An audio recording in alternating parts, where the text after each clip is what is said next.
Okay, Coach, we'll have some opening statements. We'll go to questions for the players. The players will be dismissed, and Coach will finish. First question, front row. Quinn, throughout the game, why do you think the offense just kind of had some struggles punching it in and having to settle for field goals? Can I have an opening statement? Yeah. All right, thanks. Before we just start peppering our players. Okay, so first of all, this is a life of a competitor, okay? You get into this arena, you compete at the highest level against quality opponents. There's going to be sways and flows in a ball game that are sometimes go your way, sometimes don't. And I think the challenge in games like this is to maximize the opportunities when you get them. And in the first half, we had some great opportunities, and we just couldn't capitalize the way we would have liked. Clearly, the penalties were an issue in the first half, where we stalled out on some things and gotten some third and longs and whatnot. Our defense played a fantastic first half. I think it was like 260 yards to 54, but the score was 6-3. So clearly we weren't capitalizing on the opportunities we had. They made the change at quarterback. I think it sparked them some and provided some different style of offense running the quarterback. I thought our guys showed a great deal of resiliency and fight today to fight back to force overtime.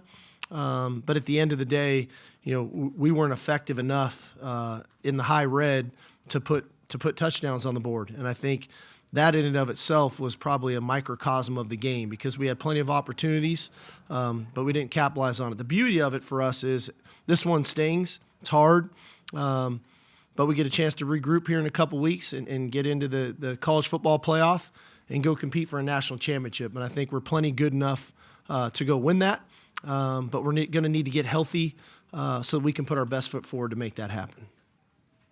Okay, first question. Quinn, why do you think you guys struggled a little bit to capitalize on those opportunities, especially there in that first half? Yeah, I mean, we were moving the ball well throughout the entire first half, and I think, like Coach Stark was saying, we had plenty of opportunities, but I think we just shot ourselves in the foot a couple times and gotten some third and longs down there that are just hard to get out of, and yeah. Second row. Yeah, today, Trevor Etienne had 2 touchdowns today and had 3 in October against you. Why was he so hard to corral, do you feel like? I think we just need to do a better job on defense. We were a good job first half, but I think throughout the second half we just lacked tackling, and that's something we'll correct on this 2-week stretch. Front row. Johnny, how do you balance that, even though you're disappointed right now in the moment, you guys still have had a successful season and you still have a chance to, rebound from this in the playoffs? Just because the level, the culture that Sark created here, and knowing that we still in it and we still have opportunity to make things right. And it can't just be poor me's for the next 2 weeks. You got to get back to work, and we'll fix what we need to fix. Front row, left side. Quinn and Jade, forget about the stats. There's people who watch this game, kids, adults. The way you guys fought into the very end. Take us through that. And how did you get the gumption to not give up no matter what? Yeah, I think the coaches do a really good job of putting us in stressful situations, whether that be in winter during workouts or in summer during the summer workouts. I mean, and ultimately that honestly just carries onto the football field. And, I mean, again, like you said, I think we did a really good job of fighting until the very end. And, some plays didn't go our way. To piggyback off what he said, and then again, just about our culture. He always tells us adversity will strike. We don't know when it will strike, but at the end of the day, we just have to be back-to-back and be there for our brothers. So we're going to continue to fight for one another, and we'll just fix it. Front row on the right. Quinn, kind of piggybacking off of Danny's question, obviously the windows get tighter down there in the red zone and whatnot. Did it seem like anything that Georgia was doing specifically that kind of made things tough down there, or did it feel more just like your guys, inability to capitalize on those opportunities? No, I mean, I feel like we had a good plan going in for sure, and, we just didn't capitalize at the end of the day. I think it was all on us, and we had plenty of opportunities to go capitalize, and, again, just some games go that way, I guess, but we're definitely going to take a look at it and go from here. And it's cool because the new 12-team playoff, we get to keep playing ball. Go ahead. Jade, on the interception, when you looked down the field, what did you see? Did you see an avenue to the end zone there? Yeah, I seen green grass. Okay, second row. Jade, how difficult is it to deal with a backup quarterback who you guys had not prepared for and also has a bit of a different skill set than the starter? I mean, we just got to go to adjustments and trust PK's plan. I think we just lack tackling the second half, and that's something we have to correct our end, and then it's just a 1-2 thing. Middle. Quinn, with their pass rush being pretty effective, how do you feel like you handled their pressure today, especially considering what's on your ankle? Yeah, I think, starting with the O-line, I think they did a good job of handling all those stuff that they do on defense, especially with their backers and with all the stuff going on in the front seven. I think they did a good job. And, I think we moved pretty well in the pocket. And I think, again, that just goes back to the O-lineman making pocket for me. Last two questions for players, left side. For both of you, Quinn and Jade, Coach alluded to it. Now is you got the shot. You have to win an extra one to get back here. You guys kind of feel like you're built for this, though, because of, I guess, the way you guys are made? Yeah, everything we've been through. It started off in spring ball and then just going into fall camp. We built something here and it's culture. It's not building a relationship on the field. It's building something off the field and just knowing what we've been through together. So even when adversity strikes, you got to get back up. He always tells us how we respond, so we just have to respond in the right fashion. Yeah, it's just, again, our culture is built for this, and we're built for the moments that we're going into, and I have no doubt in each and every guy in that room that they believe the same exact thing that I'm saying right now. I said it earlier this season. It's 10% what happens, 90% how you react to it, and I think we do a good job of handling adversity. Final question for players, fourth row. Quinn, from on the field, was there anything that you saw at the line of scrimmage that was difficult to run the ball against? Because the running game you've led on the last couple weeks. Was there anything that you saw from the line of scrimmage that they were doing differently? No, I think they just do a good job of creating one-on-ones and in certain situations like that, and we'll watch it and check it out. Appreciate it. Thank you, guys. Questions for the coach. Fourth row, the left side. Hey, Steve. How excited are you to see what your team's gonna come back and do? You've got 2 weeks to challenge them to fix this. How excited are you about this challenge? Yeah, I have no doubt. These guys give me no reason for pause that they won't rebound and play really good football in 2 weeks. They've done that over the last 2 years, that this group will always bounce back. Our backs were against the wall a year ago. We had to win out to get to the Big 12 championship game to win that. This year, our backs were against the wall. We had to win out to get to Atlanta. They did that. And so their ability, as they touched on, to respond to adversity, to not hang their heads, but to get right back to work has been something that I continually am impressed by, kind of the resolve that they have. And so, like I said, I have no pause that they'll come back ready to work here next week. And we got to manage these 2 weeks the right way. We got to get as healthy as we can get for a 4-game season. Right side, front row.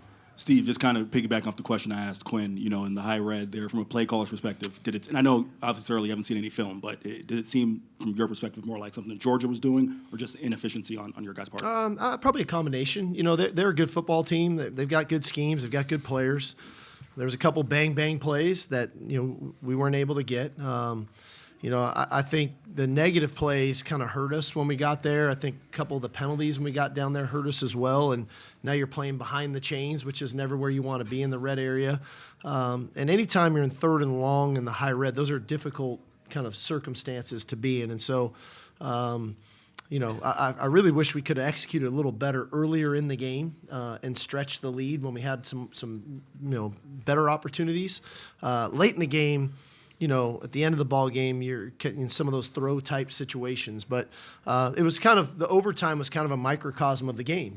We couldn't put the ball in the end zone. We had to settle for a field goal, and that opened the door for them to score and win the ball game. So, if we're fortunate enough to see them again, we're going to have to improve in that area. Right here, front row. Coach, I can sense your emotions naturally. It was a tough loss. The regular time in the game was over, going into overtime. You guys left it all in the field. Can you walk us through, or maybe talk to fans who might be listening? What were you guys going through? It's like you never get to see somebody fight like that. Yeah, no, this was a heck of a football game, and they're, like I said, I have a ton of respect for their program and their team. What Kirby's done here for 7, 8 years now. And so we knew it was going to take 60 minutes. I didn't know it was going to take 60 minutes plus overtime, but we knew that's what this game would take. And so we challenged them on Monday about whatever you got in your tank, we got to empty the tank Saturday. And we'll have plenty of time to recharge our batteries and refuel our tank. But I think every guy that was out there battling, competing, left it all out there. And that's all you can ask of as a coach. Right side. Steve, whether it's Malik's false start or Jalen not getting that block on that INT return, how do you clean up those little things? Well, they're, I think, two separate things. You know, I mean, we've had an issue with false starts on field goals, so we got to clean up that timing. This is a second time now, I think, in 2 or 3 weeks that that's occurred. In the midst of a play in game, you know, your football reactions just kick in, and sometimes you make the block, sometimes you don't, sometimes you see things happen, you didn't see it happen. So I don't know. I have to look at the tape on that particular play. But then there's other heady plays, like at the last play of the first half, Anthony Hill's laddering the ball to Barron. We're trying to get in the end zone because our guys knew it was the last play. So I think our football awareness is pretty high. But there's some things clearly that we need to improve upon because I think we had, I'm not sure, I think maybe 4 holdings or something in the game today again, which was something that had reared its ugly head kind of midseason. And I thought we had it rectified, but tonight it showed back up again. Right side front row. When you guys have the best record in the SEC in regular season, do you feel like you should have to play in this game to win the SEC in the 12-team playoff era? And secondly, how do you feel about, in the 12-team playoff era, adding another 60 minutes of wear and tear on you and Georgia's body as well? The rest of the teams are at home. Hey, I really value this game. I think this game means a ton to the Southeastern Conference. We joined this conference. I was fortunate to be part of this conference as an assistant, coached in it twice. This is a heck of a game, and it's an honor to play in it. It was an honor to play in it today. We didn't come out on top, and you know, especially the way it's structured, where not everybody gets to play everybody. So I think it's probably the right thing to do to have a championship game. You know, now it's our job to kind of regroup and get ourselves as healthy as we can to go compete, you know, in a playoff. And so we have time. We essentially have a bye to get ready for that game. And so we'll do the best we can. I know our players will from a rehab and recovery standpoint. We'll find out who we're playing and put together a plan and go to work. Left side. Hey, Coach, I know it's hard to do big picture perspective right after a game like this, but when you look at the season and you look at the success that you guys have had this year and last year, but obviously the disappointment of the Georgia losses this season, where's your head at as relates to where you guys are now, and how do you press forward? We're going to compete for a national championship. That's where my mind is at. Final question, right side. Steve, what'd you say on the fake punt and just, that point in the game, the ball's on the field there, just what were you seeing and just how surprised were you by that, I guess? We had a return set up, and they ran a motion, and, I thought we actually defended it relatively well. We had a return on